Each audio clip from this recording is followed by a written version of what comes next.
ನಿಮ್ಮ ಬೆರಳಿನಷ್ಟು ಚಿಕ್ಕದಾದ ಕೋತಿಯನ್ನ ನೀವು ಯಾವತ್ತಾದ್ರೂ ನೋಡಿದಿರಾ? ಹೋಗ್ಲಿ, ಪಕ್ಷಿಯ ತರ ಶಬ್ದ ಮಾಡುವ ಕೋತಿಗಳ ಬಗ್ಗೆ ಆದ್ರೂ ಕೇಳಿದ್ದೀರಾ? ಇಲ್ಲ ಅಲ್ವಾ? ಹಾಗಿದ್ರೆ ಇವತ್ತಿನ ವಿಡಿಯೋದಲ್ಲಿ ಪ್ರಪಂಚದಲ್ಲಿ ಕಂಡುಬರುವ ಕೆಲವು ಅಪರೂಪದ ಕೋತಿಗಳ ಬಗ್ಗೆ ನಿಮ್ಗೆ ತಿಳಿಸ್ಕೊಡ್ತೀನಿ. ಆ ಕೋತಿಗಳನ್ನ ಖಂಡಿತ ನೀವು ನೋಡೇ ಇರೋದಿಲ್ಲ.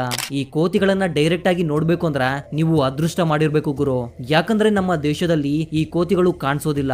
ಇವುಗಳನ್ನ ನೋಡ್ಬೇಕು ಅಂದ್ರೆ ನೀವು ಬೇರೆ ಬೇರೆ ದೇಶಗಳಿಗೆ ಟ್ರಾವೆಲ್ ಮಾಡ್ಬೇಕು. ಡೈರೆಕ್ಟ್ ಆಗಿ ನೋಡೋದಕ್ಕೆ ಆಗದೆ ಇರಬಹುದು, ಆದ್ರೆ ವಿಡಿಯೋಗಳ ಮುಖಾಂತರ ಆ ಕೋತಿಗಳನ್ನ ನಿಮ್ಗೆ ಪರಿಚಯ ಮಾಡ್ತೀನಿ. So don't worry Guru.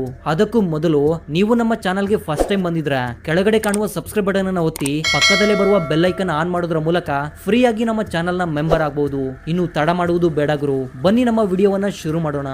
Number 10, mandrill monkey. ಈ ಜಾತಿಯ ಕೋತಿಗಳನ್ನ ನೀವು ಜುಮಾಂಜಿ ಸಿನಿಮಾದಲ್ಲಿ ನೋಡಿರಬಹುದು. ಈ ಸಿನಿಮಾದಲ್ಲಿ ಈ ಕೋತಿಗೆ ಉದ್ದವಾದ ಬಾಲವನ್ನ ತೋರಿಸಿದ್ದಾರೆ, ಆದ್ರೆ ರಿಯಲ್ ಲೈಫ್ ನಲ್ಲಿ ಈ ಕೋತಿಗೆ ತುಂಬಾನೇ ಚಿಕ್ಕ ಬಾಲ ಇರುತ್ತೆ. ಈ ಕೋತಿಗಳ ಯೂನಿಕ್ನೆಸ್ ಏನಂದ್ರೆ